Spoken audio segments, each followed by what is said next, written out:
Alright, today we're going to be talking about the Krakatoa explosion.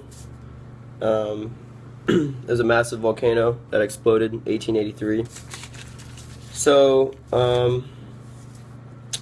the time of the explosion was August 27th, 1883, and the Krakatoa was an inhabited volcanic island near Indonesia.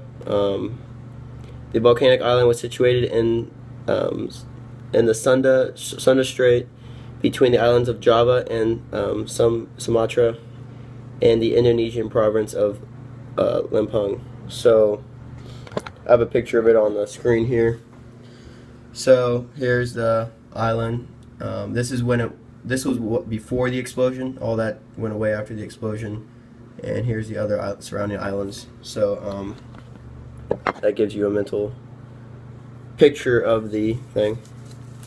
So the type of volcano is a stratovolcano. So they're usually pretty tall, conical volcano, and it's got multiple strata of solidified lava, tephra, and volcanic ash. So it's usually got pretty steep sides, and they erupt frequently and quite violently. So their stratovolcanoes are known for their eruptions pretty much. So most of the popular eruptions you hear about are from stratovolcanoes. So the formation of Krakatoa, see, the island of Krakatoa lies directly on the convergent plate boundary. And so melt from the mantle wedge between the subducting Indo-Australian plate and the Eurasian plate rise through the overlying crust. So it kind of bends down like this, and then the melt will start and rise from below. So this is what causes extensive volcanism and the island arc formation above the convergent zone. So that's what forms the island. So generally, how stratovolcanoes form is lava flows from the magma chamber beneath the volcano to the lithosphere or shallow asthenosphere. And then the pressure from the melting of the rock in the magma chamber causes a buildup of magma and gas. So it keeps building up. And then eventually there's so much pressure the magma forces its way through the surrounding crust, which is called country rock. And so it forms a series of sills and dikes, which are joints in the rock. So then the volcano actually forms where the magma reaches the surface and is exposed to air. So, and then that's what causes the actual formation. So that's a general idea of how stratovolcanoes form, pretty much how Krakatoa formed. So on May 20th, 1883 are the earliest signs of active stuff going on with the Krakatoa volcano. So a captain of the German warship reported an 11-kilometer high cloud of ash and dust rising above the island of Krakatoa. And that's been its first eruption in 2 centuries at that time. So hasn't been active, so this is kind of like a good warning sign of maybe something's going on down there. So over the next 2 months, commercial vessels and sightseers saw similar things with the like they saw with explosive noises and churning clouds and black ash. They saw that coming from the volcano, which are more signs of maybe it's becoming active. Locals on the coastal plains of Java and Sumatra saw this as a festive event, so they were celebrating because the volcano was making noises and being active. So mid-June, summit crater of Probo-Waiten had been largely destroyed and several new vents appeared near Dannon. And then mid-July, banks of pumice found floating in the Sun Straits, and some of the tephra was basaltic from the volcano, which showed that a recharge of basalt magmas in the magma chamber beneath Krakatoa. So all these signs were kind of a build-up to the massive explosion and should have been taken more, thought about more, and kind of giving them a warning of this explosion is going to occur.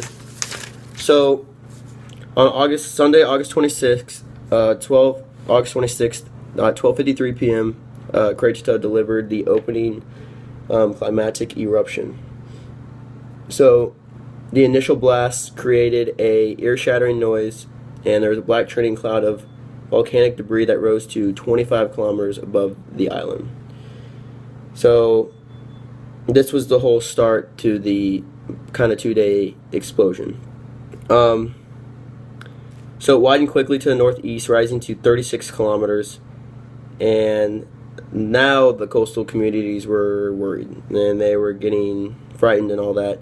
And later that day, the villages began to be battered by tsunamis generated by pyroclastic flows. So here is a picture of Krakatoa explosion right there. So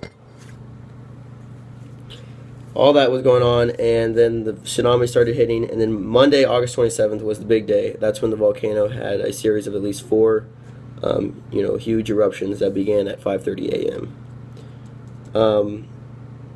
Eventually, the main explosion was a colossal blast that blew apart Krakatoa, and it created a noise heard from 4,600 kilometers away, which is an unbelievable amount of distance. Here's like a radius of the places that heard the explosion. So just a massive, very loud explosion that could be heard all over. So 2/3 of the island collapsed beneath the sea into the underlying magma chamber. 23 square kilometers of the island, Purbawaitan and Dannon, subsided into the caldera, which is, like the depression that is formed, and that was 6 kilometers across. So massive. Dannon was originally 450 meters, but collapsed to 250 meters below sea level. So that's a difference of 700 meters Dannon lost, which is of height, which is insane. So looking at what actually caused deaths due to this was the tsunamis was the main thing. So the cataclysmic blast of August 27th created massive tsunamis up to 40 meters tall, and it slammed the coast of the Sunda Straits. These tsunamis wiped out, people, all vegetation, human occupation in the surrounding area, and it even reached islands that were 80 kilometers away and sank them about 2 meters in seawater. So from the tsunamis, 36,417 people were killed by the tsunamis, which is about 90% of the deaths from the volcanic eruption. So also part of the deaths were from pyroclastic airfall and pyroclastic flows. So before we talk about this, tephra is rock fragments and particles ejected by the eruption, and pyroclastic flow is dense destructive mass of very hot ash, lava fragments, and gases ejected explosively from the volcano. So these were also a major cause. Not as major as the tsunamis at all, but it was also another cause of death. So there was average about 20 kilometers cubed of tephra from this volcanic eruption, and it killed about 4,500 people, which is about 10%. And they could see this. Scientists could see this because looking at the corpses, they had severe burns, and indicated they had been scorched to death. So, and then here's a picture of how the pyroclastic flows and tsunamis kind of went out from the volcano. The direction of all of them went, so a lot, towards the right, mainly. So, but almost in all directions, pretty much. So the aftermath of the Krakatoa explosion, it destroyed itself pretty much. But on December 29, 1927, a fisherman noticed steam and debris coming from the collapsed caldera. This was the reawakening of the Krakatoa after 44 years of being calm. So, 44 years is a long time, but it's not too long for a volcano. On January 26, 1928, the rim of the basaltic scoria appeared above sea level. So it could actually be seen at that point. And it grew into a small island called Anak Kratata, which is just meaning the child of Kratata.